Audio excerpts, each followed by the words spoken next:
You're listening to the Franchise Freedom Podcast with Giuseppe Grammatico.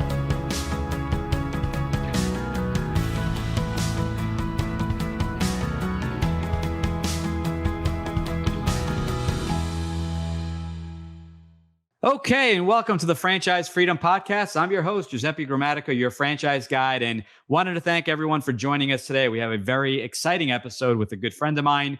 But before we get into that, wanted to thank you again, every listener. We really appreciate it. We just passed the 100 show mark in the last couple of years. So thank you for your support and thank you for your questions. Keep them coming in. We base a lot of the information, content around what your questions are and what you want to learn about. So we wanted to thank you for that. So, but anyway, wanted to dive in. A good friend of mine we have on the show today, Frank Caparino. A little bit about Frank. He is or has been a multi-unit franchisee for 15 years. He has owned and operated 8 Cold Stone Creameries. He's also presently franchisee in My Salon Suites in Orange and San Diego counties, developing 6 locations over the next 5 years. Has been self-employed for 36 years. That's pretty amazing. Has a bachelor's degree in electrical engineering. Did not know that. And he's a good friend of mine. So I'm learning this for the first time. An MBA in finance and a CFP, author of the book Buying a Franchise: 24 Items to Beware of Before Signing. Very lengthy bio here. Frank, welcome to the show. All right. It's Giuseppe. It's always a pleasure. How are you today? Doing well. For everyone listening, Franchise Frank, as we call him, and his website was formerly both from New Jersey and moved to California. How many years ago was it? 36 years ago. I'm the second famous Frankie from Hoboken. The other one's on the other side of the earth, but he makes more money than I ever did. Yeah, right. But let me ask you this: 36 years and still the New Jersey accent. Right. It's heavier than mine. I'm here 43 years, so I'm doing. I still don't like California politically. If the weather ever changed, that'd be going east in a second. The weather is amazing. I visited your neck of the woods about 4 or 5 years ago. It was before prior to COVID, and no humidity, which is pretty amazing. As to out here, you walk outside and you're sweating to death. But that's a whole other story. In a jacket, and there's no air conditioning in my house, so you don't need it. It's beautiful out there. So, Frank, I always like to kick off the show. We got a lot of people listening in, and I like to do polls and find out people's questions and who they are. And we have a lot of corporate executives, people looking to or thinking about making the switch from employee to employer. We do have a smaller percentage of business owners and people looking to kind of diversify their investments, but there's a lot of people looking to make that first time leap into business ownership. Tell us a little bit about, I covered your bio really quickly, but a little bit about your backstory, how you went from employee to employer. We'll start there. Yeah, after college, the only engineering job or corporate job I ever had was in New Jersey, there used to be Fed's air conditioning. That was actually the first engineering job I had. Anybody knows New Jersey, exit 10 on the New Jersey Turnpike. There used to be Fed's air conditioning. Then it became the New York Times building. So, and I only spent 4 months there. And then I went with Sperry Univac, which I spent 14 years. So I look at my professional career as an engineer, 14 years is out of my 50 years of work, and I hate to say that shows advanced age. 36 years, like you said, self-employed, 14 working for somebody. In those 14, though, sometimes I say maybe I should have never quit, but times move on and you got to change. I had the best job in the world. I used to repair computers on Navy ships. I worked for Sperry Univac, and out of those 14 years, 7 of them were overseas, 3 in Italy and Napoli, and 4 in Yokosuka, Japan. And from those points, 50% of the time I traveled all over the Med and the Middle East, and then I was in Japan, all over Asia. So I was very fortunate in my life to be to 46 countries, and I do count them and write them down. But the reason I have this sumo wrestler behind me, because I enjoyed when I was in Japan, going to watch sumo wrestling 4 times a year in Tokyo. They actually do it every 2 months. If you ever go to Japan on vacation, you got to go January, March, May, whatever. Every 2 months, there's a sumo wrestling tournament. Fun to watch. What happened is when all of a sudden, I don't know why, every time somebody has a great job or they, enjoy what they do, they say, well, I want to do it I want to be in my own business. So I actually bid in a competitive environments against Sperry Univac. I couldn't lose because I knew their pricing. I was less than that. And I was the guy overseas. So everybody in the Navy knew me. I rode 300 Navy ships as a civilian, submarines, aircraft carriers, did it all. And it was like, so I got that contract, but my partner and I had a partner, we won 3 man years. I was going back to the Philippines this time from Japan. We had 2-year contract in Japan, 2 man years and 1 man year in the Philippines, but we didn't have an office in the States. So my wife and I met in Norfolk many years ago, the big Navy town, and I met and got married in 5 weeks. And we've been married 43 years. So long courtships don't mean anything, but that was because she had to fit into my travel schedule. I was going to Napoli. She had to come. I said, you can come. I never proposed, but she said she didn't really love me, but she never seen Italy. So it kind of worked out, right? So when I started a company 14 years after that, I said, okay, we got to be in either Norfolk or San Diego. Navy tells us San Diego is the greatest place. So sight unseen, we moved to San Diego. Wow. And when I became my own owner of a defense company, that was 1986. So you said I've been in my own business for 36 years, that's when it started. How did I get into franchising? In 1996, my wife was always going through all kinds of stress as an RN, and I was still working as an engineer in my own company. But she said, why don't you get me something else if you don't like my being an RN? So I said, well, maybe you should change. She said, buy me a Cold Stone Creamery, because it was really a hot franchise. One daughter was going to college in Arizona. So we knew it before it even hit California. So we bought one Cold Stone. Then I noticed, oh, wow, look how easy I can get loans now with the SBAs. SBAs love franchises and franchises love SBA loans. So what happened is I built up to 8 of them. Then I got tired of having 150 teenagers working for me in the summer. So 2008 came, people do not have to eat ice cream when a recession hits, but they have to eat eggs and butter and meat. So the business was going bad. So we started selling off the Cold Stones. I even gave them away lower than I built some. I just got kind of annoyed of having all the problems of retail food. Right. But I knew a lot about franchising. I was in it 15 years, right? What am I going to do? So I said I was going to become a franchise consultant. It sounded really nice. So I went to IFA, International Franchise Association meetings, and I went up to franchisors and said, hey, I'm Franchise Frank from San Diego. I know a lot about franchising. Why don't you let me sell your franchise? I have no idea what they were going to pay me. Some said they'll pay me nothing. Some said $5,000. Some said $20,000. I had no idea what was right, what was wrong. And then somebody said, by the way, and then I was consulting with people who want to start a franchise or anything to do with franchising. They go, franchise consultants work for nothing. They get paid by the franchisor. You're trying to ask us to do stuff that, doesn't even exist in the market. I was so lucky at one IFA meeting. I ran into a woman that I met from the Cold Stone days, and I was one of their best franchisees, so they think, that I was in their brochure. Right. So she said, I remember you in the brochure all the time, as I was on the National Advisory Board and so forth for years. So she said, you got to meet this guy, Andrew Horton. He represents this franchise, and they're making tons of money out there in Minnesota. So that was it. That started it. I met Andrew Horton. He introduced me to Jeff Elgin, who we all know, and Giuseppe and I are in the same company, who runs Franchise, the CEO. And the rest is history. That was 10 years ago. So I sell franchises.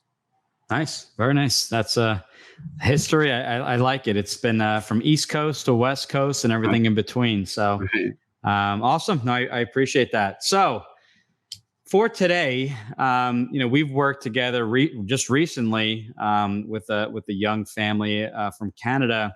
And a topic that's been coming up more and more often is talking about different types of, owners coming from other countries. So E2 visas and that process and what it looks like. And I thought for today, we spent some time there because there are people that ask, we're getting calls from recently from families from Canada looking to move from the US to Canada and what the process looks like. When do they apply for the E2 visa?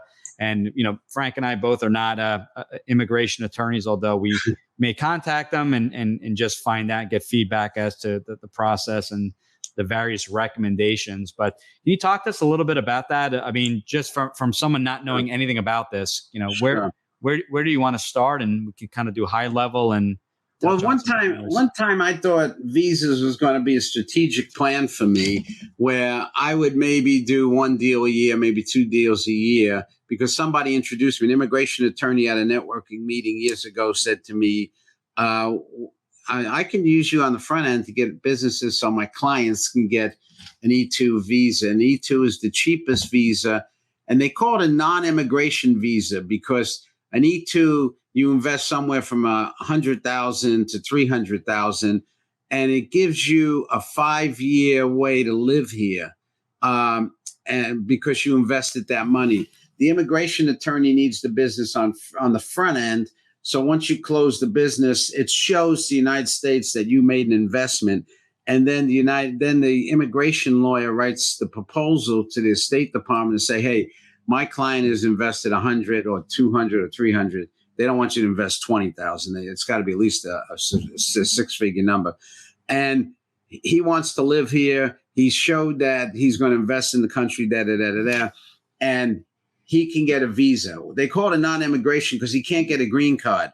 Now, there's other visas we'll talk about in a little time, L1s, EB5s, where you got to invest $500,000 to $1 million. They get a green card. So that's called kind of an immigration visa. They can live here forever. But the E2 still gives you 5 years on the initial go around, that if you get an E2 visa, you got 5 years to stay here before you actually have to renew for another 2 years. And then you got to do it every 2 years, right? But you could renew forever. I mean, unless you become a criminal, you could renew forever. There is no, people live on E2s forever. Their kids can go to school here. Mm-hmm. They can then get SBA loans. They can do almost anything American citizen can do, right? Except vote, obviously. But that's it. Now, so the people, it's interesting. Some of the candidates I get from immigration lawyers, or I get from mining myself to try to find immigrants who want to come to the States, is that they're wealthy people already in their country. They don't really sometimes want to be a citizen. They really want to come here and have their kids go to high school, or really get that language like they lived here forever. Really, they want to get that English language by having the kids going to school here. So, in fact, some of the ones I deal with a lot in San Diego, coming from Mexico City, they're living in Coronado, La Jolla, places I can't afford, $10 million houses, whatever. And they're asking me if I can help them get a visa to come into this country. They've been here for years. They just never had the citizenship. And they've been working on a tourist visa, which means every 6 months you got to go back. It's just a pain in the butt for them. So what they want to do is they want to get a little more permanence, right? So that's kind of what the E2 is based on. Now, what I tell people, and I tell other franchise consultants too, the immigration attorney is basically an RFP answer, request for proposal, or a guy writing a story to the immigration attorney. And I like to know some immigration attorneys that are bilingual. Some know Russian, some know Spanish. So you could even make a nice blend with the client coming in. They feel more comfortable. And some of them, because they're writing a proposal, they like you to spend $300,000. They think it's a slam dunk. And some say, let's get a cross on the cheap. Maybe we can get to 70 to 100,000, because I've gotten some on 70,000. Some want you to build infrastructure, a restaurant or a gymnasium or a fitness studio. And some say, I got one for Focal Point, one of our franchises, Giuseppe and I, which is a consulting franchise. You don't have to build anything. You work out of your home. So, and he got an E2 visa. So it's, Can we pause there for a second? So what you're saying is, and this was new to me, and obviously we've spoken before. So what you're saying is, when you're speaking with an immigration or working with an immigration attorney, they're trying to make the case for you. So what you're saying is, if you talk to a few immigration attorneys, they may have different, they may recommend X amount or so many employees, correct? Or of exactly the time frame. So there's no true black and white. It's more of, let's make the best case for you, in this proposal. Just for everyone listening in, this may be the first time for people kind of hearing about this. Is that accurate? True. And then it is the human nature piece. They also, the State Department has obviously different offices around the country. Sometimes they get familiar with a Boston office or LA office or New York office, and they start to know people in there that are easier to work with. So the immigration attorneys like their State Department where they think they get the best, chance at getting it through. But there are 44,000 E-2s approved every year. So it's really not, if they invest the money and have a good immigration attorney, they should get it. We hope you're enjoying the show. Just a quick note, this episode of Franchise Freedom is brought to you by the SMBpodcastnetwork.com. The network is a collection of podcasts and shows from around the internet, which focus on bringing you interviews and amazing guests who share actionable advice, ideas, and information for small and medium-sized business owners and entrepreneurs. Visit www.smbpodcastnetwork.com at the bottom of the screen to find more great shows and easily subscribe to be notified of new episodes. It's a great way to discover quality content. If you haven't done so, please subscribe today so you don't miss the next great show. Thank you. All right. And we are back with Franchise Frank talking E-2 visas. So, Frank, lot of great information. So what else? So you're the expert. This is one of the few shows where I almost have to take a little bit of a step back because there's so many options. We recently, you had taught me about the E-2 visas. We just helped a family recently from Canada. What else should someone know? You had mentioned some other options. Did you want to touch on that? Yeah. How many countries are there in the world? A round number. That's a good question. I mean, if you look it up, you can get 3 different answers on Google, but sometimes it's 180. I seen 197. Okay. Is it that high? Okay. Wow. Yeah. So then I ask you, so when I get proud to say I've seen 46, I'm only a baby. I mean, I'm never going to make it. So then I want to know how many treaty countries, because one thing I didn't mention, you can't have an E-2 visa unless you're a treaty country with the United States. And some of these were set up since the 1800s. They have a treaty with the United States. And a treaty just meant not even a war treaty or that kind of treaty. It was a treaty that some of the people from that country can come to the United States and be a roving salesperson in the 1800s and sell whatever, snake oil, whatever they want to sell. But it was a treaty between countries to sell. So how many do you think out of the 190, let's say, countries in the world have treaties with the United States?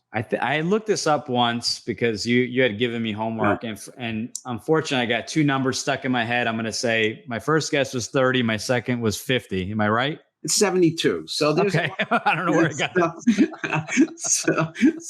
So everybody, you can only get a visa with the E-2s if you're one of those 72 countries. Now, this is some of the fun part of it. The reason I said I was just going to do a little strategic thing and not a tactical thing and live off domestic sales of franchising, but I've got so deep into it, I think I do almost all my stuff now with franchising, with immigration franchising. So if you're not one of those 72 countries, and let's talk about the big guys, China, India, and Saigon, and, Vietnam. They don't have treaties with the United States. You would say, well, China, maybe not, because we always have a conflict with communism. Why not India? They're one of our big friends, right? And also Vietnam is one of our big friends. So, but they've never given treaty status. So what they used to do is the EB-5 in those 3 countries, where you got to put $500,000 if you're in an area that has a lot of labor shortages, or not labor shortages, or a lot of unemployment. Or $1 million if you go into a part of the United States that is a fancy city like New York or something that has, high net worth people and so forth. So either $500,000 or $1 million, you get an EB-5. Once you get an EB-5, you got a green card forever. You can live here forever, and all your family can get the green card too. So you can all work here. But an EB-5 in China, so many people have a lot of money through, them building everything for the world. Over the years, there's almost like a 15-year backlog for EB-5s. Same thing with India. So, and there was only so many EB-5s, only given like 12% could be from one country. So what China used to do is buy all the EB5 rights for all the other countries in the world. And that's how they got a lot. But even that, there's so many people, 1.5 billion live in China, and a lot were rich that the EB5s have a 15-year backlog. So people start giving up on that. And EB5, you got to employ 10 people. And E2, you only got to employ 2. So that's a difference too. That's why E2 is the preferred easy one. And the EB5, I'm sorry, because some of this is new to me, and I'm jotting notes, some notes here. So with the EB5, you still have to be a treaty country. That you don't need non-treaty countries. Non-treaty. Yeah. Okay. Yeah. Now, then there's these little countries like Grenada that has a treaty with the United States. And if you're coming from China or India and you got money and you want to immediately come to the United States and there's a 15-year backlog on EB5s and you can't get an E2 because you're a non-treaty country, you could say, that's it, I'm finished. I can't come to the United States and live for a long period of time. No, you can go to a little country like Grenada and for $250,000, they'll give you immediate citizenship and they have a treaty with the United States. So people from China buy citizenship in Grenada, and then they use the E2 status to get an E2 in the United States. It's just Brazil. Let's talk about our country we love. Giuseppe, we love Italy. People from Brazil, they not only speak Portuguese and English, but a lot speak Italian too, right? Mm-hmm. So a lot of them become citizens in Italy, and then Italy has a treaty country, the United States. And that's how the Brazilians come up to the United States. Why the heck wouldn't Brazil have a treaty with the United States? They seem like a nice country. I mean, none of it really makes sense, but it's a big shell game, right? You know, I didn't realize that. So let's just take a step back. So someone's in a country, obviously, they know nothing. They know that maybe they want to come to the United States, they visited the United States before, and they know that it's the land of opportunity, and they'd like to own a franchise. This seems overwhelming. Where do they start? Okay, well. Where do I start? Do I call the franchise directly? I'm moving to the United States. I'm moving from Italy, or I'm moving from, what you called before a non-treaty country. Right. So is the first call to someone like yourself? Are they contacting an immigration attorney first? Because usually they're smart enough to know, because all their compadres and their families and friends have done this somewhere, right? And they say, well, I got a good immigration lawyer, right? So hopefully that immigration lawyer knows me and he sends me this lead, right? They need a business. So I always market to an immigration lawyer telling him that I don't say, let me get a business, give me your client so I can get you a business. I always say, can I please help you with your clients so you too can obtain an E2 visa? Like I'm helping the lawyer, because you are. You are. No. Yeah. Because some of the other people come in and they're going to buy an apartment building. They're going to do this. When the days when people got EB5s, a lot of times a franchise broker isn't going to get much EB5 work, because you get excited and you go, wow, he needs to invest up to $1 million. I could sell him 10 locations. I can sell him a big deal because he needs to spend a lot of money. But you know what they do? There's another thing. And again, this is getting too deep into this, called regional centers. The people who used to go to EB5, regional centers is a company that's authorized by the United States State Department to be called a regional center, whatever. I don't know what certification they got to go through, but a regional center, to make it easy, will take like a $50 million Marriott and divide it into 50 EB5 chunks of $1 million each. Wow.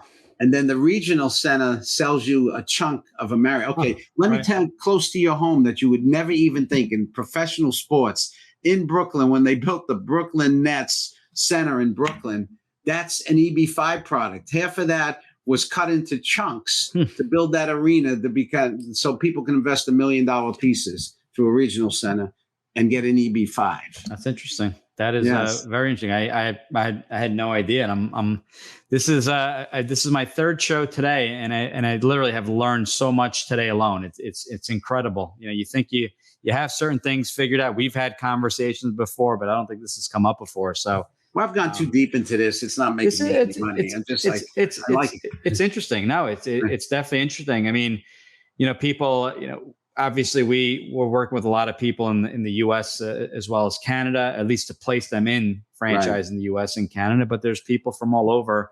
obviously my family from Italy, you know, when they come over, or they've always asked, they own franchises in Sicily, believe it or not, a couple brands that don't exist out here. But so it's always interesting when you're having kind of conversations with them. Are there, I mean, where does someone start? I mean, is there resources you recommend online? Is it best to, if they have specific question, where to look, for example, even something basic like, do we have a treaty with the United States? That on your website? Is there? Well, no, but the website says I work with E2s all the time. And after you and I talk, this will be on my website. Thank you to you. And I've done that with other brokers. People come to me. They found me because I also do some LinkedIn, podcasts on that too. Now, I don't want to say podcast. I'm not at your level at all. Just a little video or something, or I just do a post, right? Okay.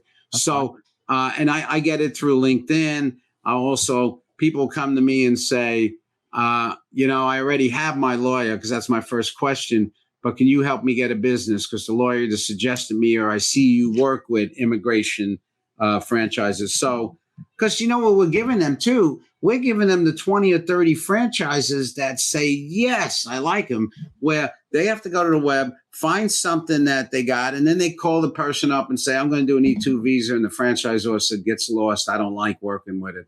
It's not that we don't like foreign nationals, and that's the preferred word that you like to call immigrants nowadays, foreign nationals, right? That's what the immigration attorneys always use.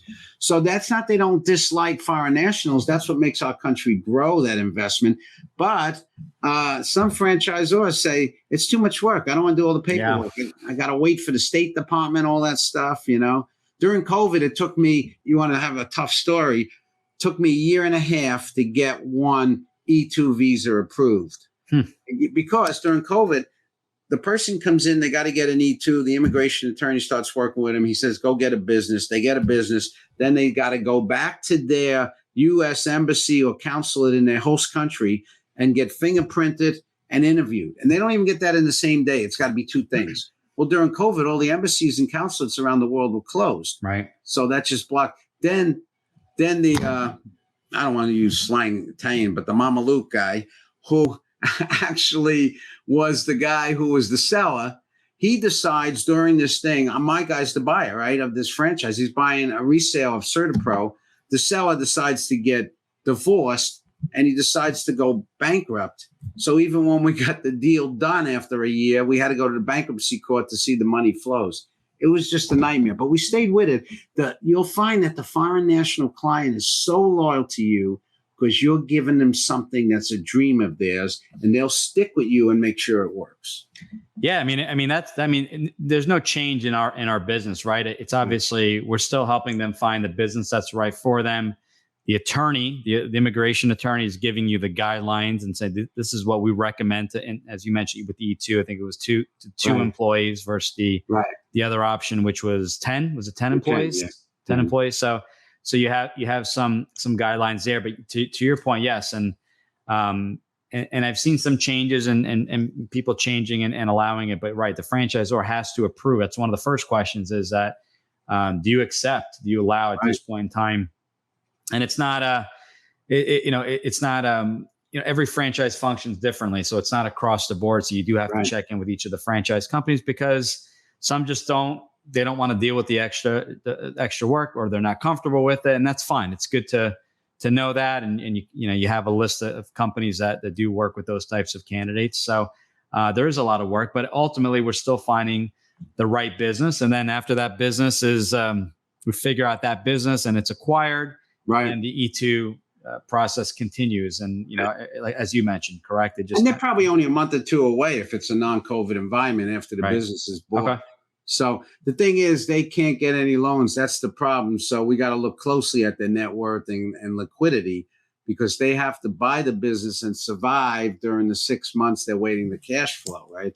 And that's what the State Department is looking at too, And then once the E2 is eventually approved, then they're eligible for an SBA loan. Gotcha. Right. Okay. Right. Yeah. Wow, a lot of great stuff, and it gets complicated, especially if you're trying to figure this out on your own. And And that's what we do. You know, we try to uncomplicate it, make it simpler. Worst thing is someone from a country, a non-treaty country, excuse me, looking in the States at a franchise, falls in love with the brand to find out we have no treaty. So what do they do? And what do they do if they're besides the EB5, now I got one that we can really, EB5 is kind of out to lunch. You can't wait 15 years, but the L1 is one that's like now being used for the non-treaty countries. The L1 doesn't say, I think they say that's a little foggy. The immigration attorney hasn't really locked it in. Some say you need 10, some say you don't. But you got to have a person who worked in a company or owned the company for 1 year in the host country, like the ones coming from Saigon. They have to own a business in Saigon or worked at an executive level in Saigon.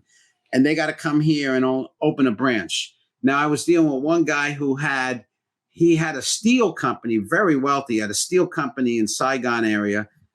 And he was coming here and he can open an ice cream store and he can call it a branch because it's a branch of his company, but it doesn't even have to be in the same business. The most important thing is he can't talk to the end user. So if you have, let's say, a hamburger joint, let's say not ice cream. So hamburger joint, the person comes in, he can't talk to the customer, but he can own the business, talk to the GM.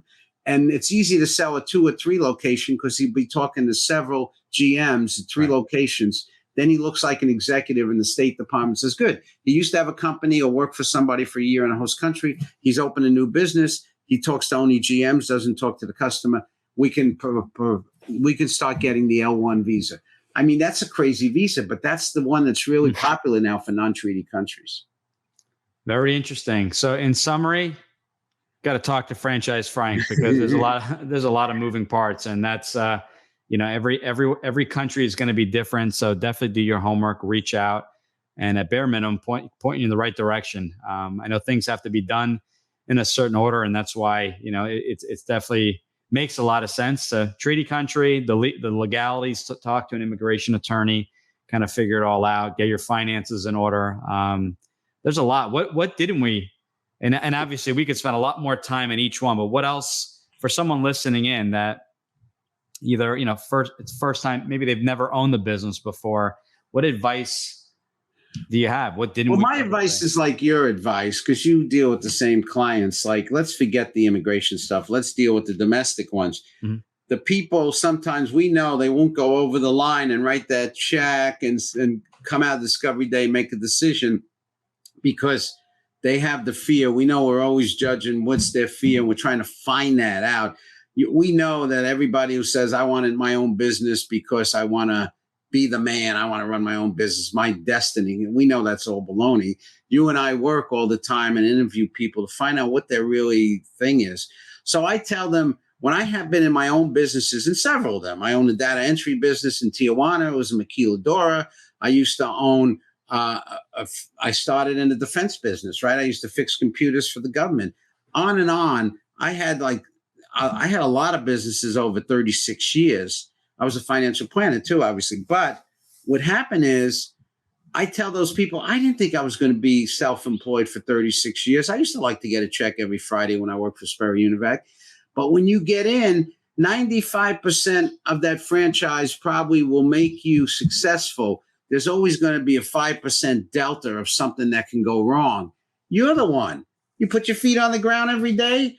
You're the one who's going to make that 5% happen. You're going to worry about your competitors. You're going to learn what they do. I teach a franchise management course over at San Diego State every year. I love it in the fall. And I tell the kids, they're business majors, finance majors. You're the one who's going to make that business go. 36 years I've been putting my feet on the ground, and somehow I survived. I have 5 grandkids, 2 grown daughters, everything. I have a great life. Mm-hmm. I said, I didn't know I was going to be my own business. You do it if you have to do it. So that's what you and I have to do. We know we got to get them over the line to thinking of believing themselves. It's a mindset shift. Excuse me. Right. It's about, what about if it doesn't work? Right. And I said, you know what? You have a franchise. You got a system in place. You've done the homework, and fear, as you mentioned, kicks in. But why not bet on yourself? There was a famous person I wrote in my book. talking about if you can fail at, someone was going to be a comic and they ended up being a CPA because it was a safe job, and they lost that job. They failed at something that they didn't want. So if you can fail at something you want, why not go for something you want? Why not just you live once? You're doing this. Not to say there's not going to be risk, but there's always going to be risk involved. But why not bet on yourself and not think about, well, if it doesn't work out, or what about if my, what's the competition? Well, the competition, the mindset, in my opinion, and this is the mindset I had when I first started, my competition needs to worry about me. I'm going to go in. We may offer a similar service or product, but I'm going to do it better. And this is how we do it differently. And I'm going to go over and beyond to make sure my customers are happy. But because if you gotta, it's not this blind leap of faith. You're making an educated decision with the franchise. You can talk to franchisees. You can talk to the franchisor. You got a document in place, but you make that educated decision and you move forward, because if you want change, there's going to be a little bit of uncertainty, but you get past it. If you believe it, if you really want time freedom, like I had a baby on the way, work in Manhattan, I wasn't going to see my son. You don't make a blind leap. You make an educated leap, and let's call it what it is. Business ownership isn't for everyone, but really, if you want that change in your life, figure it out. Figure out what the ideal situation is, and work in reverse. And a business could potentially be a good fit. A franchise could potentially be a good fit. But that's what we do for a living. We help you figure that. And not everyone that talks to me, I feel is a good fit for a business. You being upset at your boss and not liking your job, and I'm going to own a business. Well, hold on a second. What are you looking to accomplish? Maybe a different job or boss would help in this situation. So I know I went a little long there, but we say the same thing. I recorded a few episodes earlier this morning, and we talked about some similar things, and that's what it comes down to, is really betting on yourself, and just having the mindset shift. I can't say that. I don't know why, but we're going to make this work, and there's nothing that's going to stop me. So I love it. I know we say a lot of the same things, but I really like to stress that's been a common theme and constant common conversation. I know we've gone a little bit over than what I promised you, and your time is precious, and I appreciate it. One quick fun fact about Franchise Frank before we leave. Well, let's talk about our favorite place in Italy, right? And when I lived in Napoli for 3 years, it's kind of like your family's from Sicily. Anywhere southern Italy, the rest of the Italians from Rome and north, they kind of look down on the southern Italians. But I love southern Italy. It's like, it's so warm, and the people, and so just a fun fact, because somebody recently said, tell me a fun story in your travel life. Well, it's different. And I spoke on 2 cruise ships in the Med that they paid for me to be a speaker about living in a country as opposed to being a tourist in the country. Mm-hmm. So I had Ludovico Piccolo, obviously Louis Small, right? That was my landlord's name. The Piccolo family owned all the villas, and one of the ones I rented. And I couldn't get in my driveway anymore into the villa because he had all these lemon trees hanging over the driveway. So one Saturday I got out there with my daughter, who was 8 then, and I started cutting all the lemon trees back, but I never stopped, right? I didn't realize I went too low, and I didn't realize how important lemons were. I mean, how much limoncello could you drink? But I didn't know how important that was to the landlord.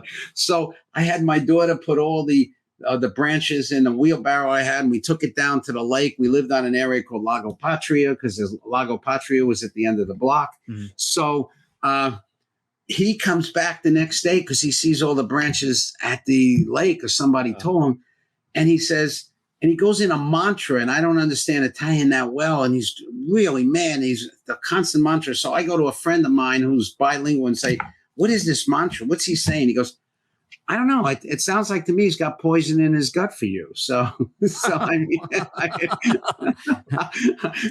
So the moral of the story is keep Frank away from your lemon trees. So. Yeah, don't fool around with Italians lemon trees. They think they're precious, right? And they're different. I've had the Italian lemons, and it's completely different for the granita that they make, which is absolutely amazing. It's just it's more peel than fruit. I've noticed. Sure. They like the citrus taste. And just 1 second, the lady on the side of me was a Brit. So when I cut down the trees, and she came over because she's renting next door to me, and she goes, "Now you ruined all my privacy," you know. So I couldn't win. So. And that's when they kicked you out of Italy. So that was your last trip there. That was awesome. I appreciate it. This was a good time. So anyone listening in wants to get a hold of you, what's the best way? We're going to put your social media and everything else, but what's your preference? FranchiseFrank.com. You can set an appointment. FranchiseFrank.com. Very easy to remember. Email is frank@franchisefrank.com. Can't get any easier. Awesome. Easy enough. Well, listen, Frank, I really appreciate you being on the show. We've been hounding you to come on for a while. So I appreciate you making the time for me, but this was great. I learned a lot. I hope everyone else did. We'll be launching the show hopefully sometime mid-July. So if anyone has any questions, questions, immigration attorneys, you're not sure about your country, reach out to Frank. He is my go-to on anything international. I consider him a good friend and colleague, and looking forward to having you back on the show, Frank. And I'll see you in about 3 weeks in July. Sounds good. See you in St. Louis. Cool. All right. Thanks again. Thanks for tuning in. Whenever you're ready, here are 3 ways Giuseppe can help. 1. If you've ever considered owning a business of any kind, you owe it to yourself to get a copy of Giuseppe's book, Franchise Freedom. Download your free copy at ggthefranchiseguide.com/book. 2. Want to understand how successful executives make the transition from corporate to owning their own franchise? Join Giuseppe's next online presentation, Franchise Freedom: How to Escape the Corporate World and Have Financial and Time Freedom by Owning a Franchise, by going to ggthefranchiseguide.com/video. 3. Want to work with Giuseppe one-on-one to identify the right franchise opportunity for you, to navigate the process, and get plugged into experienced franchising advisors? Send him an email to gg@ggthefranchiseguide.com with one-on-one in the subject, and he'll send you all the details.